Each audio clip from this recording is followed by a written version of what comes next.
I'm Alex Parsons. I'm the Democracy Lead and Senior Researcher at My Society. Thank you for joining us here for this TICTeC community gathering.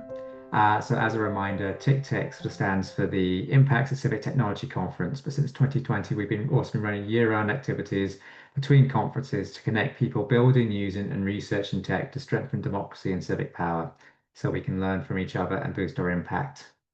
The topic of today's gathering is how civic and pro-democracy tech projects can reach their intended audiences and track impact in the current digital landscape. So at My Society, we run websites that help people follow what's happening in Parliament, submit information requests, and report issues in their communities.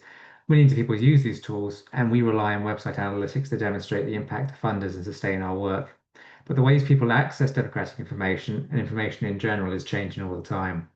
In some places, people are getting more information directly from AI chatbots such as ChatGPT rather than visiting websites and apps directly, with news web organizations already reporting decreases in traffic. In others, people are restricted by data packages that only allow them to use social media sites rather than browse the web freely. So one of the questions we sort of have is how do other civic tech projects around the world cope with these kind of obstacles and reach their intended audiences, and how they track and demonstrate their impact? To answer these questions, we're delighted to be joined by three fantastic speakers. We have Anna Rabasi from Forset in Georgia, Uful Manadiude from Enough is Enough Nigeria, and Joseph Taninduka from the Center for Policy Analysis, who run Parliament Watch in Uganda. Thank you so much. I'm Anna Rivadze. I'm from the organization Forset and also Data Visibility. Today I'll talk about how we designed and ran one of the Georgia's largest online pro-democracy campaign focused on Gen Z and what we learned about reaching audiences in the practice. This was our final campaign results in a 4 million population country by the end of the campaign. After 145 videos with 17 content creators, we've had around 9 million views, 500,000 of likes, and I will explore other key metrics shown below in the later on the presentation. Everything actually started 2 years ago when we had the first Russian law introduced in our country, and the Gen Z took to the streets and protested it, and their activism really helped to stop the first implementation.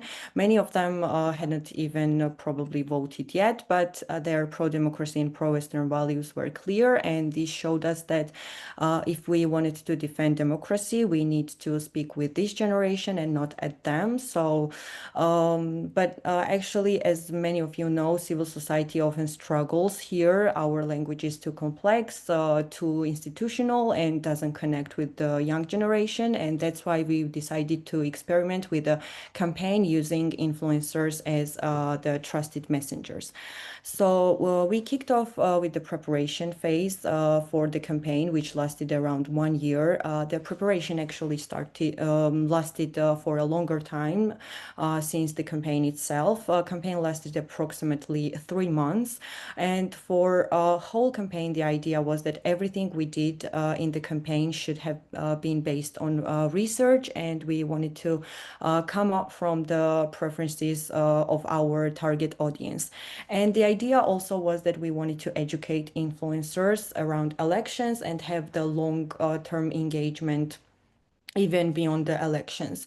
And another crucial component was to monitor the campaign in life itself, of not just finishing it, wrapping up and looking at the metrics and then writing reports like we usually do in the projects. And we wanted to have outcomes on it so we could fail during the campaign and we could learn from it. And because it was a really, really experimental campaign, like all campaigns are, especially with the influencers. So why influencers? Because we realized that we wanted to talk to our target audience with the most trustworthy messengers for the young generation. We did a research and consultancy several months and realized that there were at least two options and strategies while recruitment of the influencers. First option usually is to work with those influencers who already talk about politics, activism, election, disinformation, or are partnered with those organizations who already talk about these issues. In this option, the good thing is that you empower those people who also are engaged at the same cost as you, but you also kind of keep reaching the same audience that is already reached. In the second option, you actually break your bubble, break your circle, and it does sound great, but it is kind of difficult to reach a new audience. It is difficult for you to work with a skincare influencer who has never put on a video on politics or elections, and suddenly they start talking about it. It's weird for the creator, it's weird for their audience, and it's not very natural for them. But if this option is done right, it could be most impactful way to do this. We also realized that there are three strategies in terms of curating the campaign. A first option is to have so-called script-based campaign, where basically you define what the influencer will talk about. You will write scripts, and the influencer will read it in their video videos.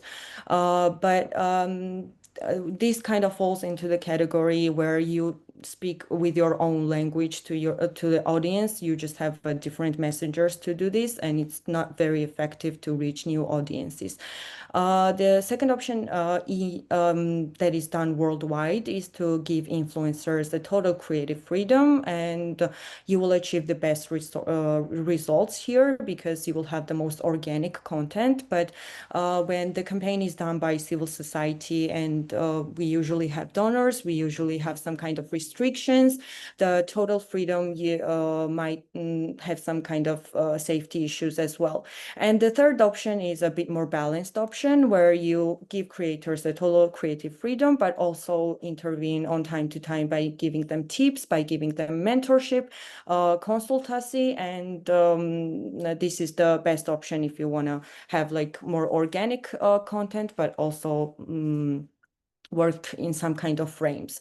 Also, I have here the market that you can collaborate with. It can be a micro influencer, mid-size influencer, and also like huge influencer.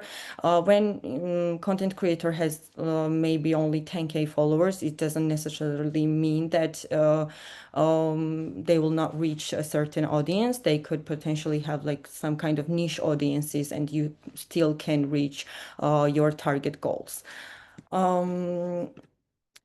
First, of course, we wanted to learn about our audience. It's not like we woke up one day and had some money from the donors and wanted to make 10 videos and do the campaigns. Of course, first, we need to learn about our target audience. We did the desk research where we identified the platforms that young voters use. It was mostly TikTok, Instagram, YouTube, and also we did the focus groups where we identified with the Gen Z, where we asked if an influencer talked about elections, would you listen? What kind of information would you wanted to hear from them? And after this, we identified 65 possible influencers, and from those we chose 17 who not only had their audiences but also shared the same values so that collaboration would be smooth. We also partnered with election experts because while Fawcett, our organization, is strong in storytelling, data visualizations, we're not election experts, specialists, and they actually helped us to develop key strategic messages such as why every vote matters, how to register to vote, why vote bribery are harmful, and what to do if your rights are violated on the election day, and etc., etc. We also divided the campaign phases. The first was test campaign. It lasted around 1 month, and we tried the different formats, different tones, different messaging, and many videos failed during this process, but it taught us what worked, and we did really learned our lessons. Second was informative phase, which lasted 6 weeks, and influencers explained more about information about elections and how voting worked, and all the thematic things. And third phase was actions and trend phase, the final phase that lasted around 10 days. And we pushed more trends and challenges, the sounds, memes, and really wanted to create the urgency and the FOMO, the fear of missing out, that other people would join and make more videos around elections and spread more information. We also set KPIs, and this really helped us to then identify all the people that we actually reached. First, we metric that we aimed was engagement rate. It is a portion of likes, comments, shares, and saves on the on the general views of the video. So a lot of times when we hear about the campaigns, people say that we reached 1 million people, which is a not very reliable source of measuring the campaign, because if I have a video on my news feed, it already counts as a reach. But did I watch it? But did I clicked on it? Did I like it? Did I interfered with it? That is what engagement rate actually shows. So usually marketing agencies, they aim for more than 4% engagement rate, but at the end of our campaign we had 8% engagement rate, which was a big success for us because it was democracy oriented campaign and not a marketing campaign. Of course, we can never reach 100% of our target audience. Not all of them use Instagram, TikTok, not all of them are following our creators. But if you can reach 40% or 50% of your target audience, then there is this thing called word of mouth, and you can spread information that way. Another metric that we used is user-generated content. Let's say you see a video, you will like it, that's great, you will comment it on it, that's also huge engagement. But if your video inspires other person to make same kind of video, or with their own spin, it is user-generated content, and it is a huge impact that you can do in such kind of campaigns. So there were like a lot of questions in terms of how to do these trends and how to have your videos go viral. And our approach was to just gather creators in the same room and give influencers the total freedom. We should try to think less of us, and we should give space to the creators who are actually experts in this area and who basically earn money in their incomes in breaking algorithms. So that was our approach, and we basically just facilitated the process and just helped them during this process. I will show you some kind of examples of what kind of videos you can create. This is mainly in TikTok. You can just create a game in the app, and some people will use it. In this case, we have a game about elections. It's in Georgian here, but a lot of people used it, and it went viral because our creators at first started and using it. You can also make a quiz or ranking, and here is like what kind of person you are while going in elections. It's not a proper translation, but it was like kind of this thing that they were ranking and making videos, and it really reached a lot of people. You can also create your own sound, or your own creator can make a sound and plus action. In this case, we had get ready with me to go vote or to go in elections. So this really also went viral. But in some cases, you can not count all the user-generated content that is created in the internet, because TikTok is so huge that some of the people can not use your sound but still do your trend. So it kind of sometimes gets out of hand and it really reaches huge amount of people. So I already mentioned that it is very important to monitor your campaign in live, so you can make mistakes during the campaign. We collected the data and we retrieved the analytics from the content creators after 2 weeks. Well, they published the videos, and it really helped us to compare numbers, analyze the sentiments in the comments, answer some kind of questions, and to be prepared in the future videos. So it's also best to monitor everything in live. These are all the metrics and all the data that we collected from the influencers, and then just based on these, we analyzed everything. And I will just don't go very deep into these numbers, but I think this is the most crucial and important part when you do such kind of campaigns, of what kind of lessons you've learned during this process.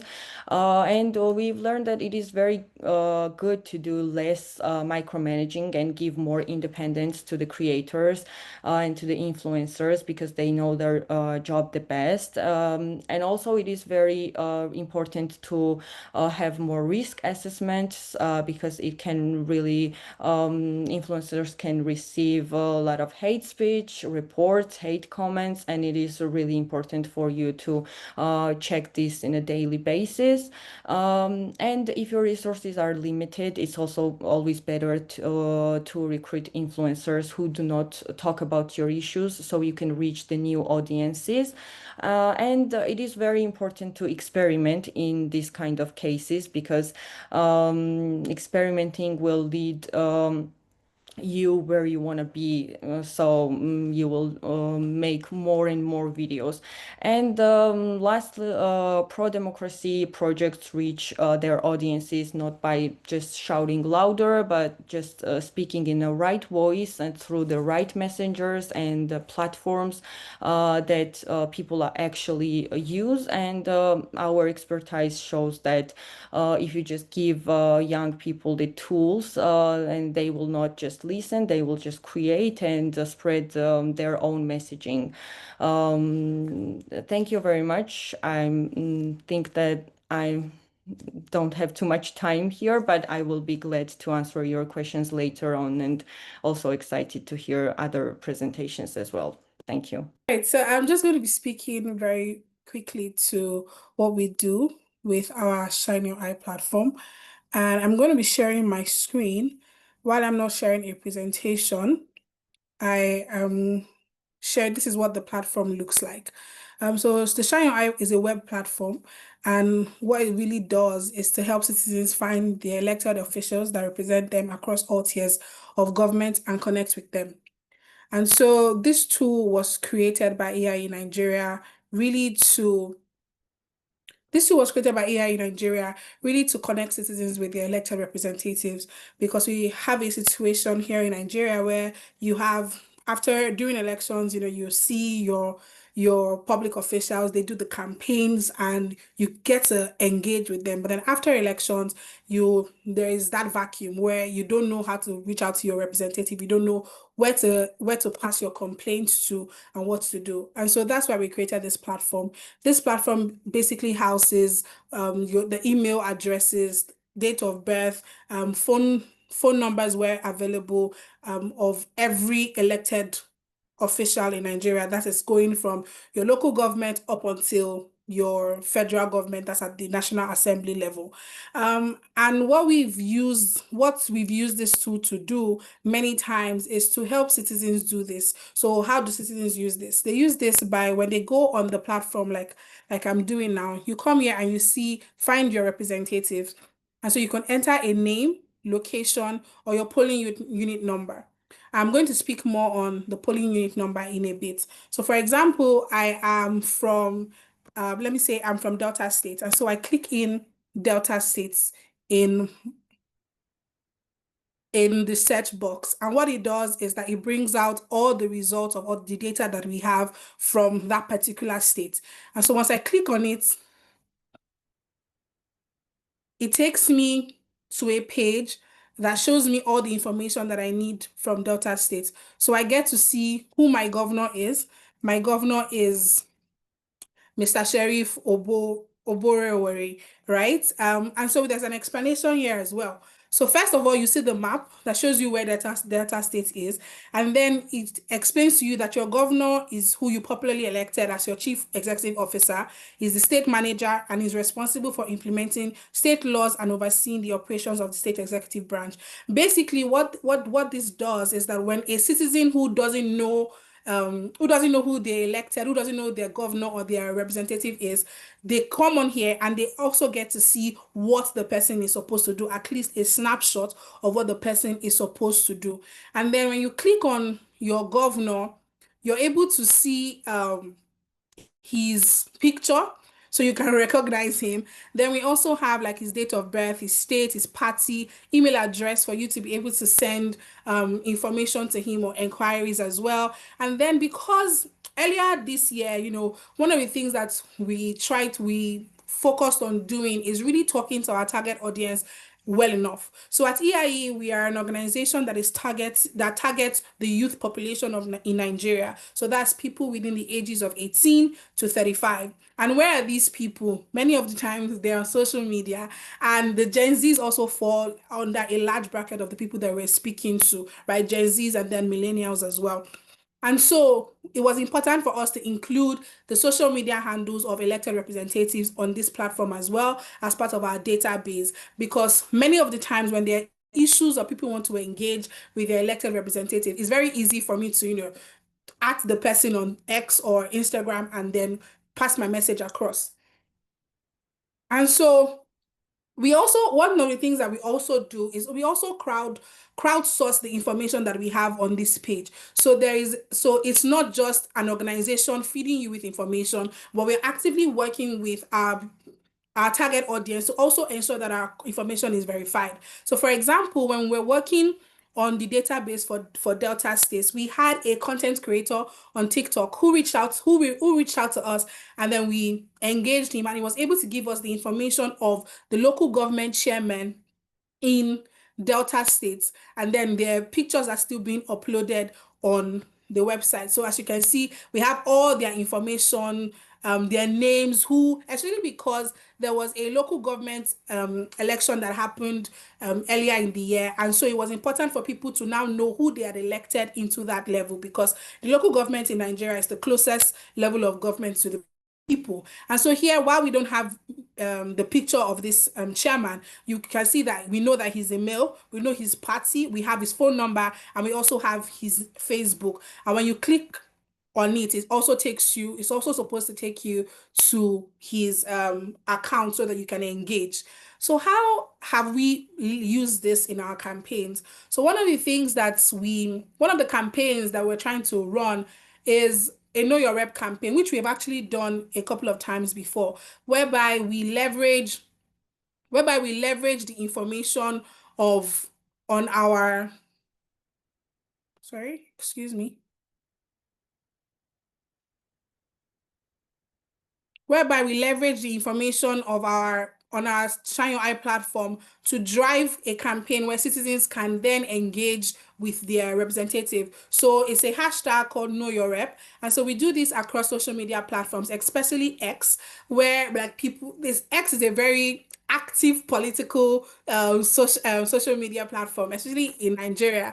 And so we use this to drive engagement to our Shine Your Eye platforms. And in the last two election cycles, I think we've seen over about 15,000 unique views on the Shine Your Eye platform. Now, moving on from the Shine Your Eye platform to the Office of the Citizen chatbot. This chatbot is is linked to the SYE platform, and so it's housed on WhatsApp. And what this does is it makes it easier for people to be able to engage with the information that we have on the web platform. And so you go on WhatsApp and you click and you send a message to the designated chatbot number, and then you can engage it. This was very handy in the last election cycle in Nigeria, where people were able to look for their polling units. So we had a delineation process that happened in the country where people, polling units were reshuffled, polling units were changed, and people didn't really know where they could go to vote.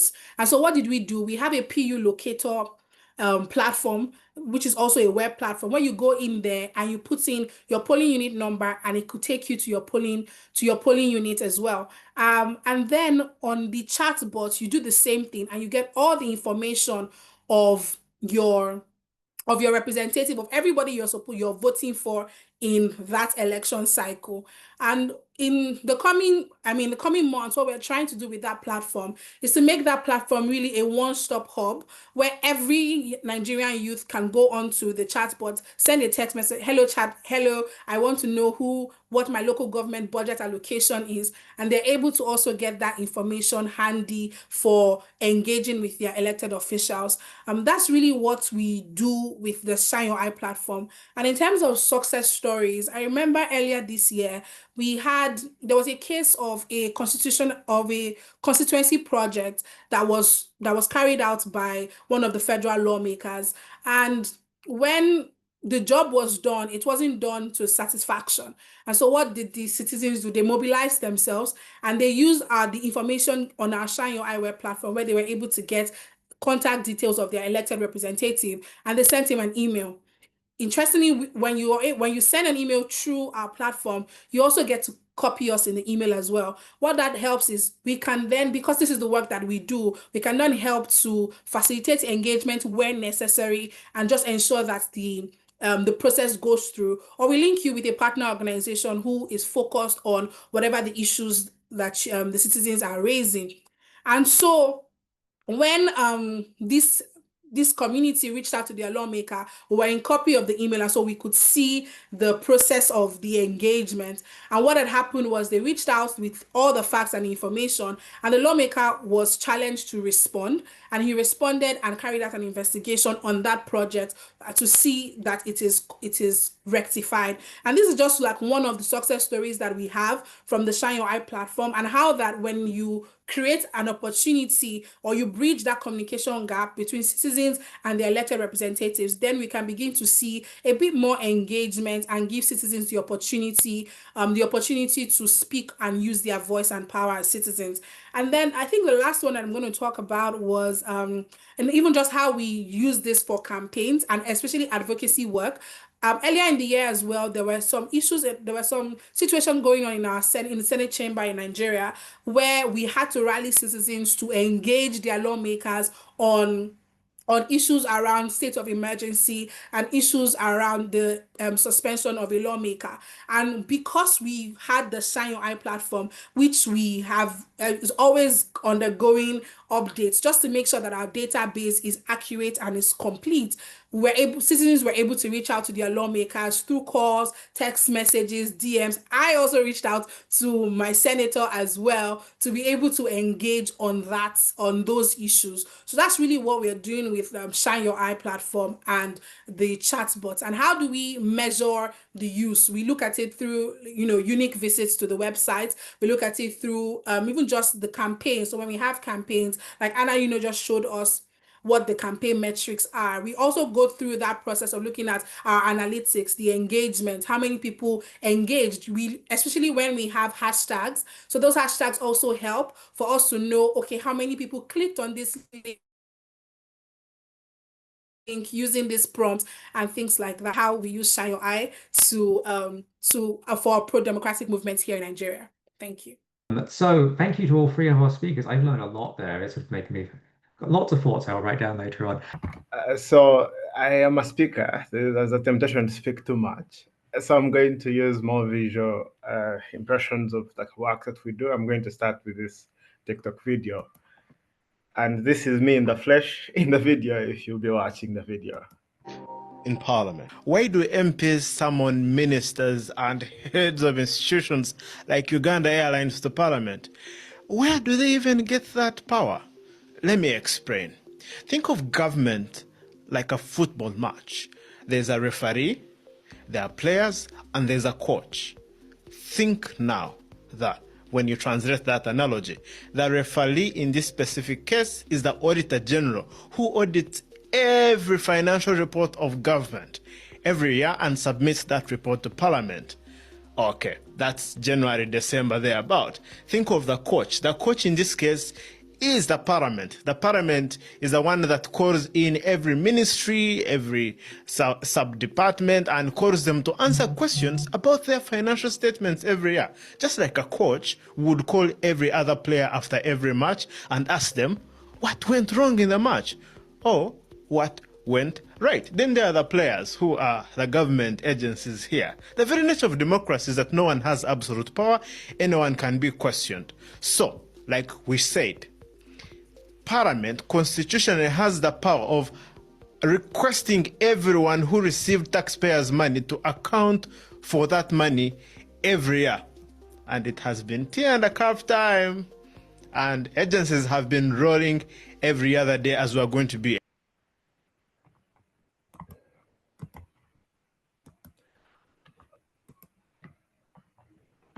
All right, so that was our TikTok account.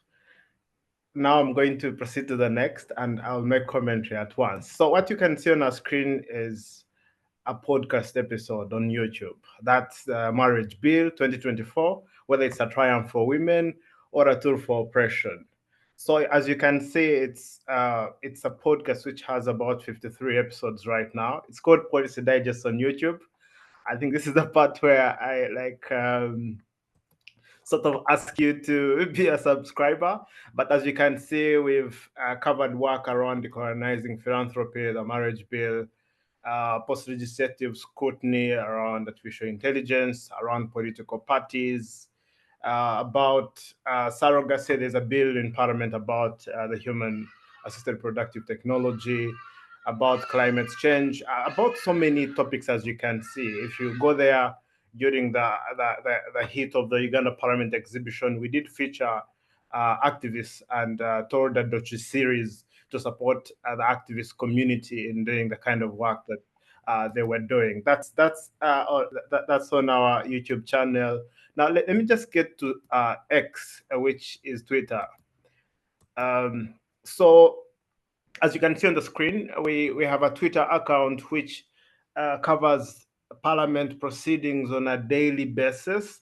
So as Parliament happens, we cover it. Like yesterday, when embassies had gone to Parliament to meet the speakers, we were covering it. As you can see here, you can see this is the Deputy Speaker of Parliament. And all right, and something so significant highlight as I go to my slides is what we call Twitter Spaces. So we hold digital town halls called Twitter Spaces. We have one tomorrow at 7:30 GMT +3. You can join us about voter apathy in Uganda and how that's affecting the legitimacy of the elected governments. Just maybe if I'm to go to the last thing and then we get to the slides. Yeah, that will be the last thing, and then we get to the slides.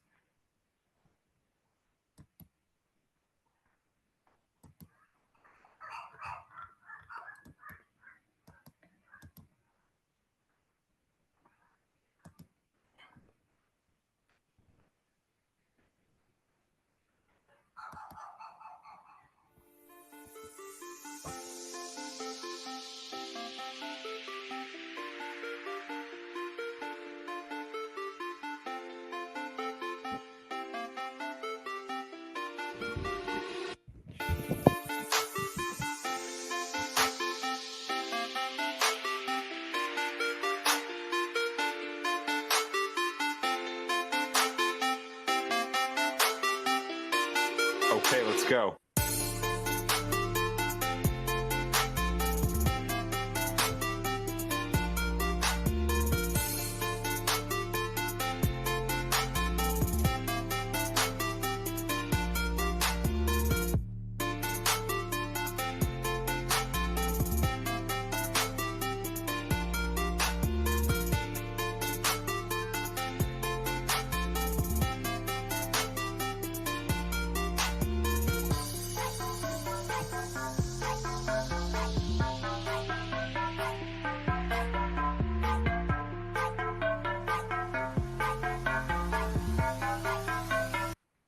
right, thank you for watching. So I'm going to start by saying my name is Joseph Tahinduka.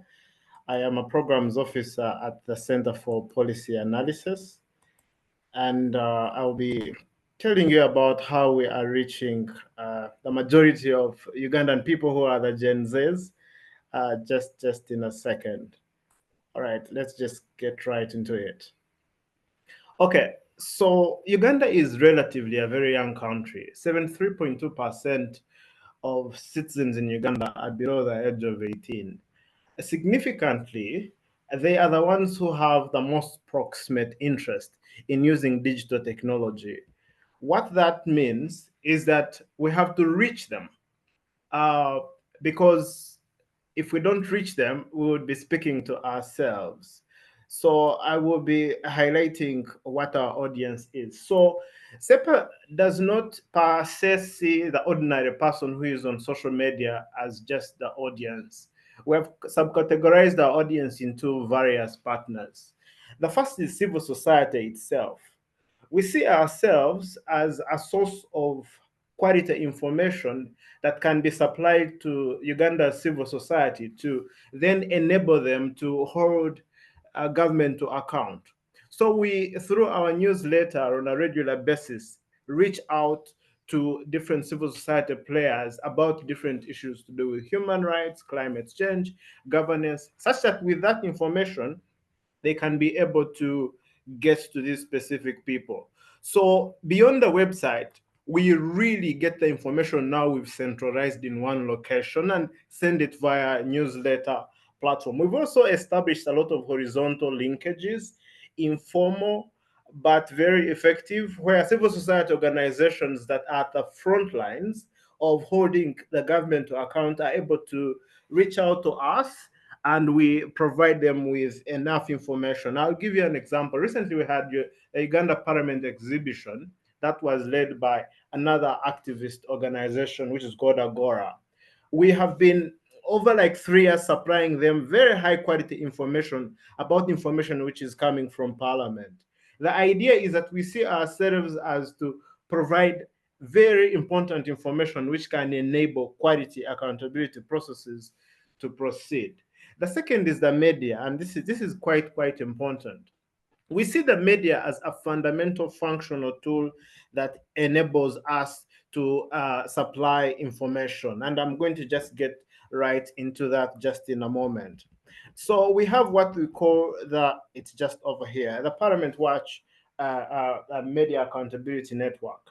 So we have over 74 members within this network. These are news editors in local radio stations up country. These are journalists themselves who write daily. These are people who themselves have an audience.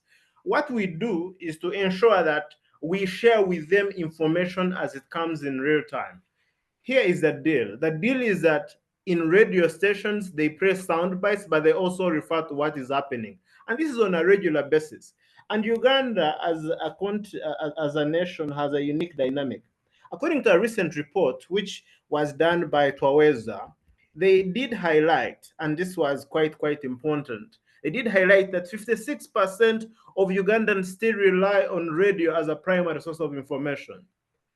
We kill our bubble, we float it out and reach out to those specific grassroots by establishing those horizontal linkages. Of course, it would have been our honor to reach directly, but we know that the work of enhancing democracy requires partnership, and that partnership requires that you know your place and then you see how to provide that specific perspective. And that's like very important.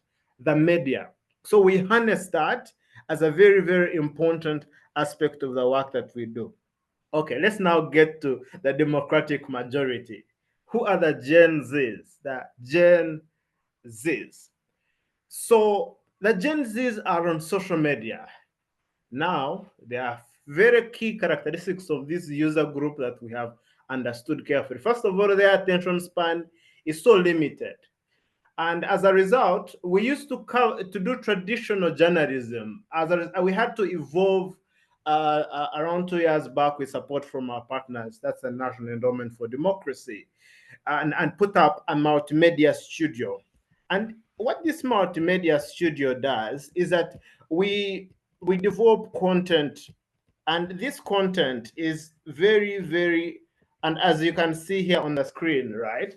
This content that we develop, like the one I did start with, reaches them where they are. And we've been doing analytics, and we have to be frank, we have learned quite a lot in terms of how other people do analytics.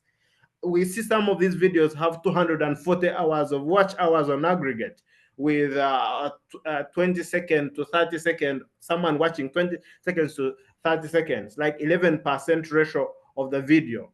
So we think that because young people are on social media, then we should find them there.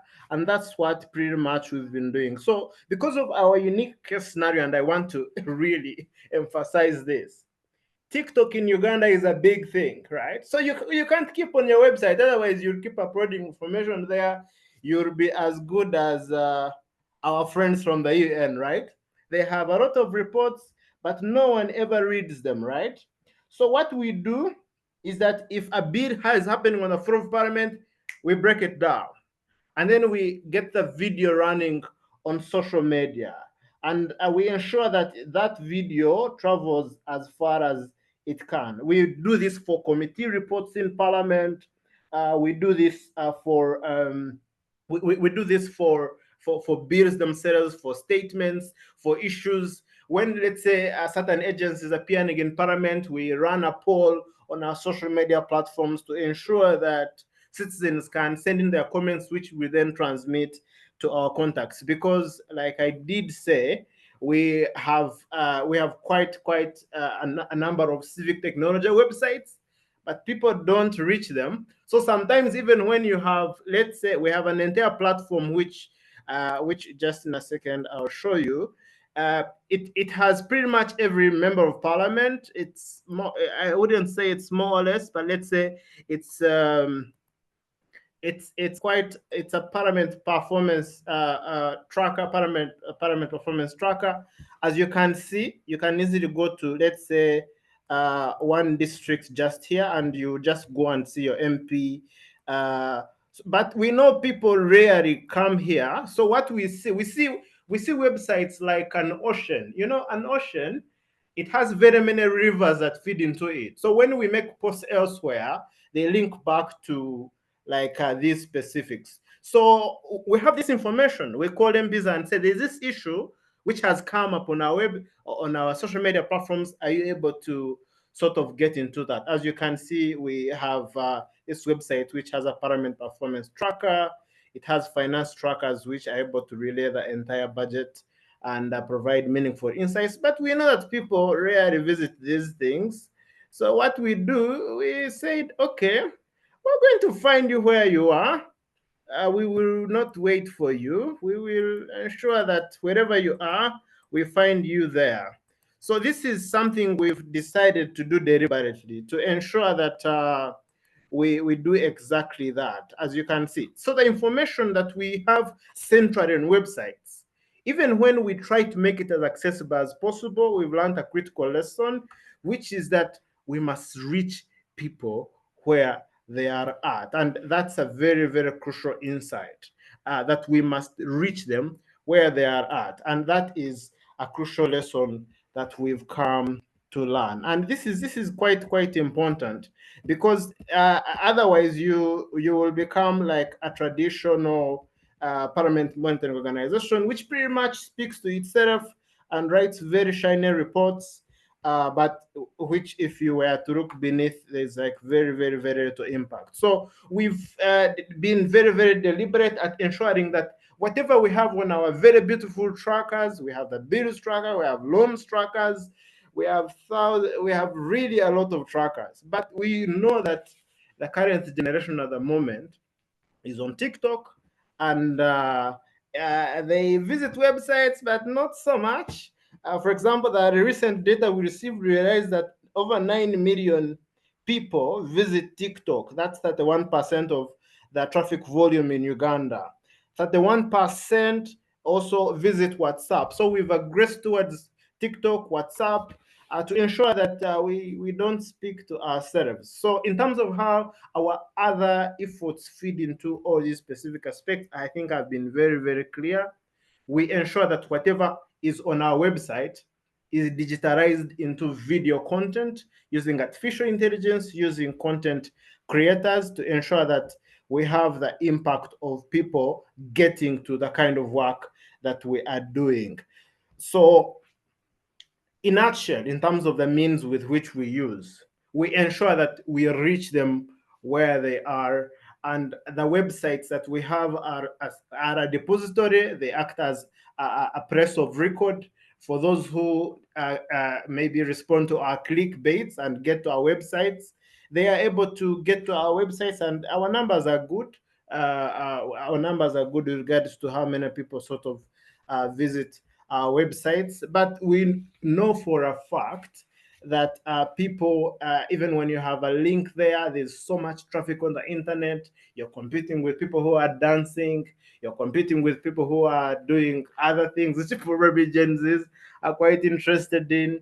So what we do is to ensure that this information that we receive reaches them directly. And if we are to just close in, as you can see, these are our Facebook analytics just last month, and this is Twitter, right? 2.7 million impressions, clicks, 45,000, unique visitors at 18,000. These are our digital town halls, the SEPA convos, the studio that we leverage, as you can see on the screen. So we've decided to be very, very deliberate about transforming the way we reach young people, and that is quite important in the grand scheme of things. As I end, so the context of us operating in a nascent democracy, that's Uganda, which is also sort of turning to be a bit dictatorial to the extent that the democratic freedoms have been shrinking, provides a real platform for digital and civic engagement, because already people cannot organize physically because laws like the public order management bill have been put in place, which don't allow people to meet physically. So we've decided to take all that civic engagement that would ordinarily take place physically to the digital world, and we are going to continue this story. And we are quite grateful to this very event for allowing us to share our experience. We look forward to engaging more even in the Q&A. Thank you.